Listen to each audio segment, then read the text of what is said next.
আগের মতো নাই। আমাদের পূর্ব পুরুষরা কোরআনের সাথে যে সম্পর্ক রাখতেন, আমরা সেই সম্পর্ক আজ আর রাখি না। কোরআন শরীফ আমি যদি জিজ্ঞেস করি, এই আমরা যারা এই মাহফিলে ওয়াজ শুনতে এসেছি, তাফসীর শুনতে এসেছি, কয়জনের বাড়িতে প্রত্যেক দিন ফজরের পর তেলাওয়াত হয়? যদি হাত তুলতে বলি তাহলে হাত বেশি উঠবে না কম উঠবে আপনারা বলেন? এরপরে যদি প্রশ্ন করি যে কয়জন তার বাড়িতে কোরআন শরীফ বুঝে পড়তে পারেন, তাহলে হাত কি আরো বেশি উঠবে না আরো কম উঠবে? তাহলে কোরআন শরীফের সঙ্গে আমরা অত্যাচার করছি, জুলম করছি, এই কথাগুলি আমাদের মনে রাখা দরকার। এই কোরআনের মাহফিলে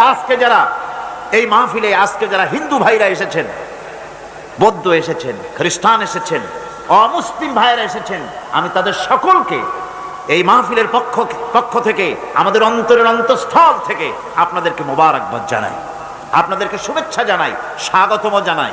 কারণ এ কোরআন শুধু মুসলমানদের জন্য নয়, এ কোরআন পৃথিবীর কোন একটি যুগের জন্য, কোন একটি বিশেষ জাতির জন্য কোরআন অবতীর্ণ হয় নাই।